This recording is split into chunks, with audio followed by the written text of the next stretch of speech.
माईला लिहिता वाचता आलं पाहिजे. माई, तुला लिहिता वाचता यायलाच हवं. अगं त्यामुळे एक वेगळीच नजर मिळते. तुम्ही हात की माझं डोळं.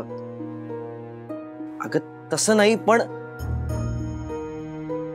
उद्या जर कोणी कोरा कागद तुला सावित्रीचं पत्र आहे म्हणून वाचून दाखवलं तर आपल्याला कोणी फसवायला नको ना. तू असताना मला कोण फसवणार? हा,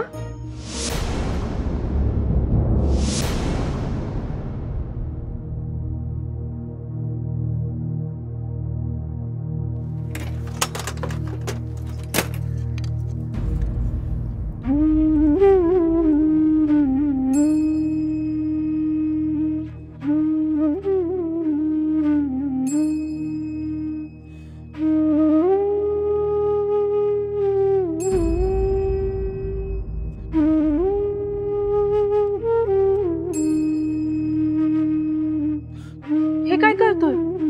मुलाचा धर्म पाळतोय. माई, उशीर झालाय पण आपल्याला आणखीन उशीर होऊ द्यायचा नाही. तू लिहायला वाचायला शिकलंच पाहिजेस. नाही बाबा, नाही. का? माई, मी सावित्रीला शिकवू शकतो, मुलींसाठी शाळा काढू शकतो, वस्तीवर जाऊन शिकवू शकतो, आणि माझ्या माईला शिकवू शकत नाही. तू लिहा वाचायला शिकलंच पाहिजेस.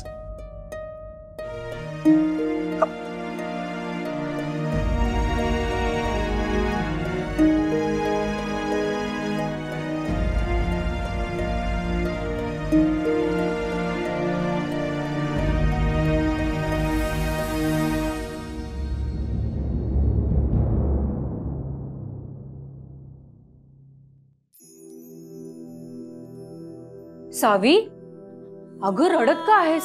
नाही ग, कुठे काय? मग काळोख करून का बसली होतीस? आसव दिसू नयेत म्हणूनच ना? तिन्ही सांजेला असं रडलेलं आवडणार नाही. शकवत त्याला.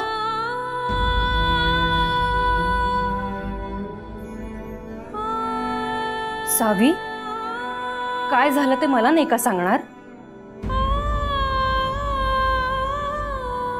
बघ ना ग सरू, आपण किती चांगल्या उद्देशाने लाडू केले होते आणि शाळेत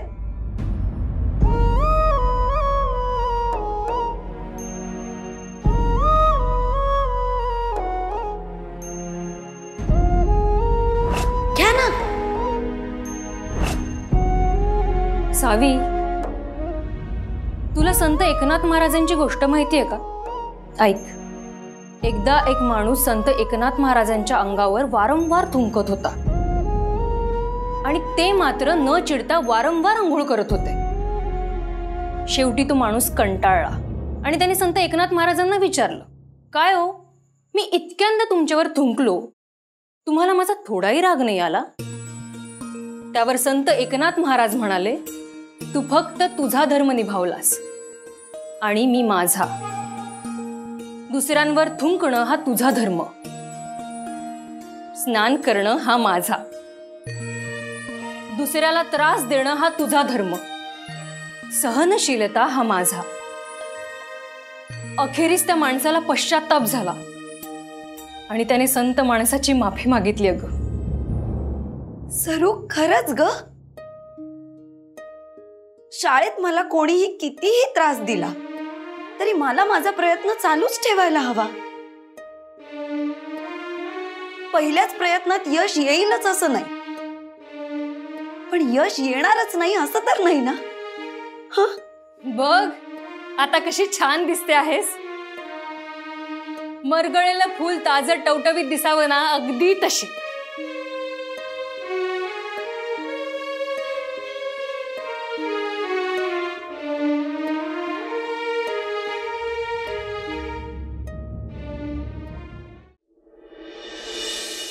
हे पहा, ज्योतिरावांनी काय लिहिले आहे. काय लिहिलंय? तृतीय रत्न नावाचे नाटक. त्यात काय लिहिलंय वाचा ना. विदूषक म्हणतो, जर जोशी मरणापासून माणसे वाचवतात तर इंग्रज सरकार सर्व औषधी उपाय सोडून इस्पितळे मोडून जोशींच्याच गळ्यात हे काम का बांधित नाहीत? किती अचूक टोला आहे हा. आम्ही तर दोघे इतके प्रभावित झालो ना. अगदी त्यांच्याच शब्दात सांगायचं तर त्यांच्या शब्दांची मोहिनीच पडली आमच्यावर. वाह, खऱ्या शिक्षकाचा धर्म ज्योतिराव पाळतायत.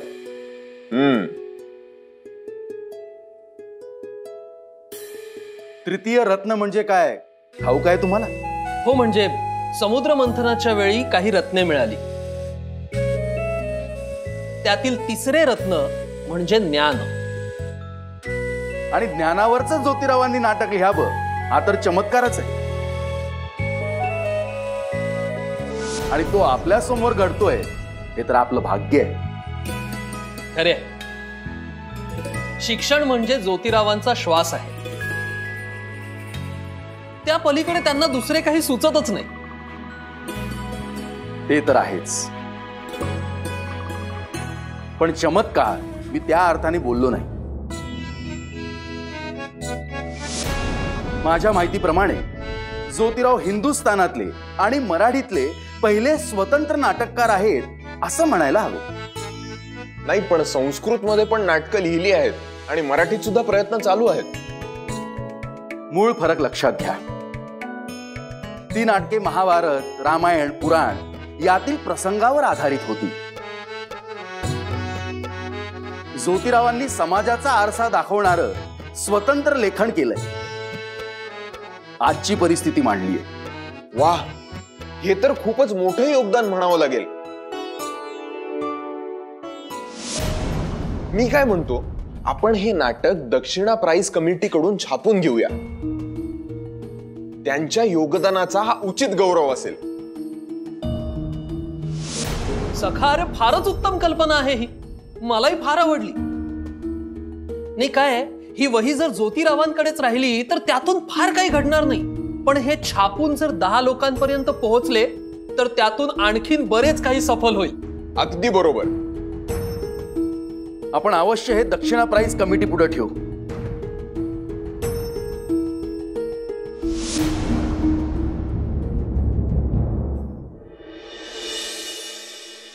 आज मला खूप आनंद झालेला आहे. पहिल्या दिवसापासून बोलतेय मी, पण मला मेलीला काय कळतंय? कशाबद्दल बोलत आहात? आज की नाही जावई बापू तिला न घेता गेले. रोज रोज काय सोडायचं? जाऊ दे की एकटीला.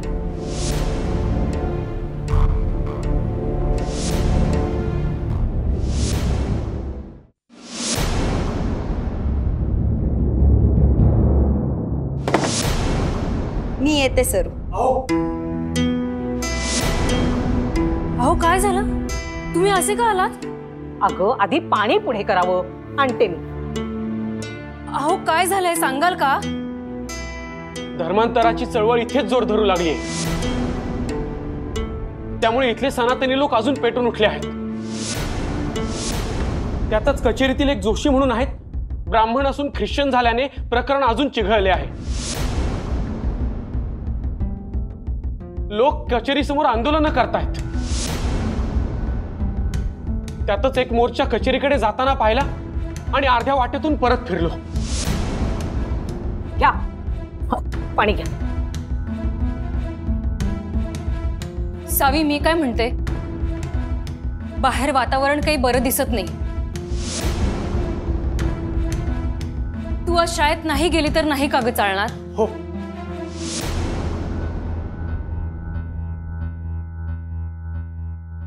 सरू, काल तूच मला एक गोष्ट सांगितली होतीस ना?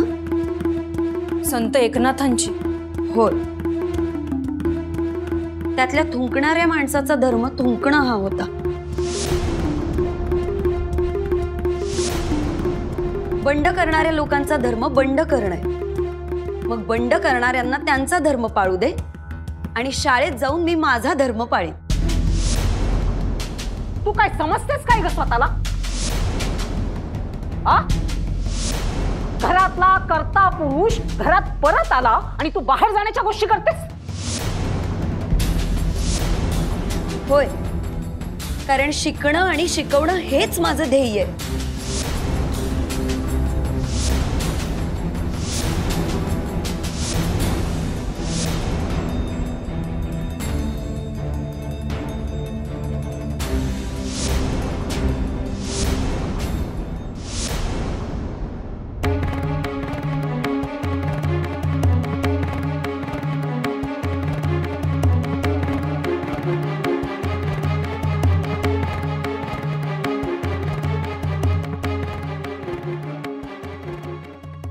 पेशवाई असती ना तर हत्तीच्या पायाखालीच दिले असते त्या जोत्यास.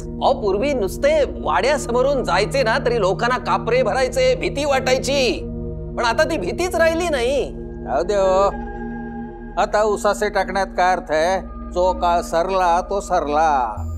आता जी परिस्थिती आहे त्यातच पुरुषार्थ गाजवायचा असतो. केशव भट, तुमचे म्हणजे असे आहे ना, नाचता येईना अंगण वाकडे.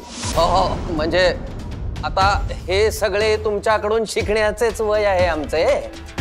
नाही, तुम्ही शास्त्री पंडित, आम्ही भट भिक्षू. हेच हे असे बोलता. सतत तिरक्यातच का शिरता हो तुम्ही? मी कुठे तिरक्यात जातोय? पण तुम्हीच लहान मुलास समजवावे तसे मत समजावता आहात ना. आहे त्या परिस्थितीत पुरुषार्थ गाजवायला हवा, नाहीतर नाचता येईना अंगण वाकडे वगैरे वगैरे वगैरे. बघा ऐका, मोरेश्वर शास्त्री दीक्षित, आहे त्या परिस्थितीत या केशव भटाने काय केले आहे ते ऐका. बोला. गोपू भटास नगरला पाठवला आहे जोत्याच्या भार्येबाबत चौकशी करण्यासाठी. आहे त्या परिस्थितीत पुरुषार्थ गाजवायचा, तर परिस्थिती नक्की काय आहे हे नीट ठाऊक असावयास हवे, नाही का? आठवलेत ना? बरं केलेत. ते बोलून कशाच दाखवायचं हवे? बोलून कुठे दाखवतोय मी आपले सांगितले. म्हणजे मी काय करू शकतो, काय केले आहे हे सांगितले. पण आपले काय नाही, मागच्या वेळी मज ऐकवून दाखवलेत. खिल्ली उडवलीत माझी की जोत्या पुढे मी प्रत्येक वेळी तोंडघशी पडतोय म्हणून. केशव भट, काही लटिके बोललो का? खरेच तो बोललो. जे खरे बोललो त्याच्याकरता एवढ्या मिरच्या कशा झोपायच हव्या? मज कशास मिरच्या झोमतायत? पण आपण म्हणता ते जर का सत्य असेल तर मग आपणही काय दिवे लावले ते तरी कळू दे. म्हणजे दक्षिणानिधी प्रकरणात जोत्या तुम्हालाही शिरजोरच झाला ना, त्याच्यासमोर काही आपली डाळ शिजली नाही. अरे हे शिरजोर झाला म्हणजे काय? हो, किती पैलवान घेऊन आला होता तो. बघितलेत ना तुम्ही होतात ना तिथे. हो तर हो, 1-2 जण असते ना उडवून लावले असते त्यास. पण बघितलेत ना, पैलवानांची फौज घेऊन आला. हे असले बलदंड पैलवान. केशव भट ब्रह्मवृंद इथून लढतो, इथून नव्हे. आमचा नाईलाज झाला, नाहीतर आमच्या विरुद्ध वादविवादात कोण जिंकू शकतो? छे छे. बाबा, नारायणा बाबा, मला वाटलेच तुम्ही इथेच असाल. एक महत्वाची वार्ता सांगायची आहे. महत्वाची वार्ता म्हणजे? हो, अहो जोत्याची आहे. अहो दक्षिणा प्राइज कमिटी समोर. नारायणा, अरे तू असाच वाड्यामध्ये कसा घुसलास? पायावर पाणी तरी घेतलेस का? कुठे कसे जायचे तुम्हास कळत नाही. घुसला आपला वाड्यामध्ये. हल्लीच्या मुलांना ना संस्कार म्हणून राहिलेले नाहीत. जा बघू तू बाहेर. अहो राहू दे हो केशव भट. जोवर तो आसनावर बसत नाही तोवर तो शास्त्र मोडत नाही. त्या सांडलेली वार्ता तर सांगू दे. सांग बाळा, सांग. हो बाबा, तेच म्हणतो आहे मीही. हो बाबा, ते परांजपे आणि वाळवेकर लोकहितवादींना भेटायला कचेरीत आले होते आता. हा. अरे गाढवा, त्या परांजपे वाळवेकरांवर कसला विश्वास ठेवतोस? हे काय बोलायचे तूच कळत नाही. चल निघूया आपण. थांबा हो, थांबा जरा. त्यास विषय तर पूर्ण करू दे. बोल बाळा, बोल. हा तेच ना. अहो बाबा, जोत्याने नाटक लिहिले आहे, तृतीय रत्न. आणि ते कमिटीकडून छापण्यात यावे अशी साऱ्यांची चर्चा चालली होती. या केशव भट, बघितलेत? हा एवढा सगळा घाट त्याने का घातला होता? येन केन प्रकारेण स्वतःची पोळी भाजून घ्यायची होती, याच्याकरता हे सगळं चाललेलं होतं. हो, हा मुद्दा जर आधीच ठाऊक असता तर त्याच वेळेस विरोध मोडता आला असता. आपण चुकीचे आहोत म्हणून नाही, तर त्या स्वतःचे पुस्तक छापून घ्यायचे होते म्हणून विरोध चालला होता. हो, लक्षात येतंय का तुमच्या केशव भट? हो, येतंय ना, येतंय. चांगलंच लक्षात येतंय माझ्या. चांगले दिवे लावलेत. जोत्याने चला निघूया आता घरी. येतो. या चला.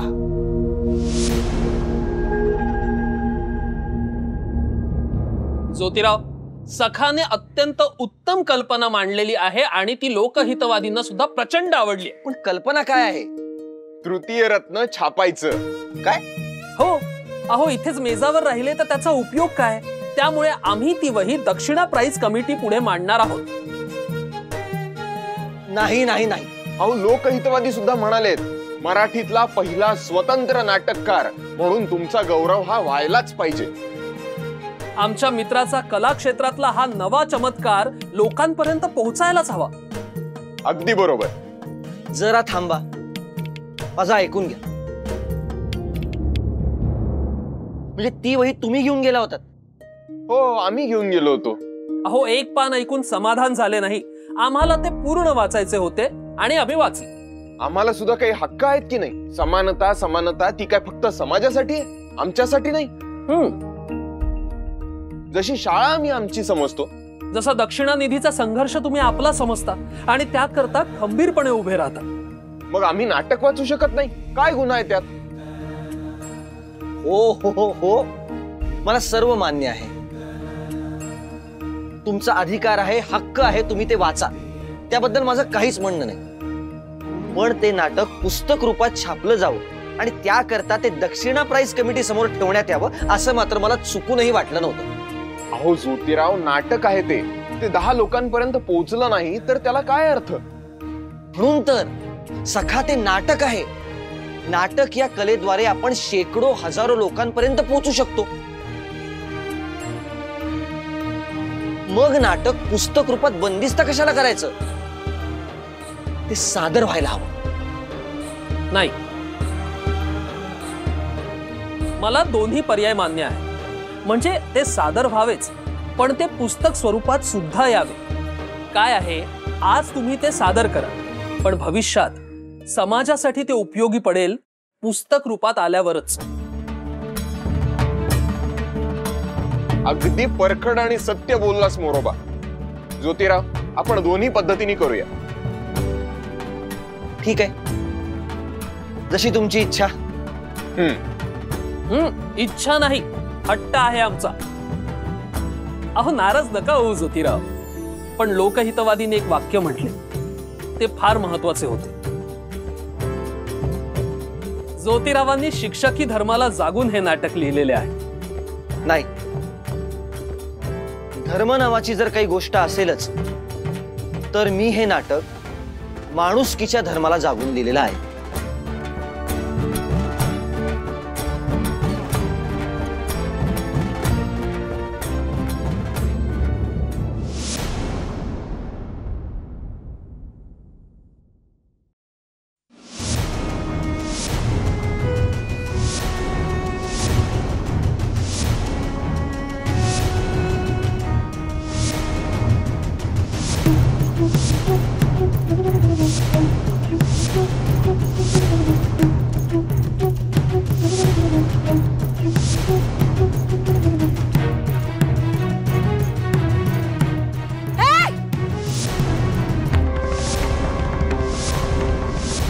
पाऊलही पुढे पडता कामा नये.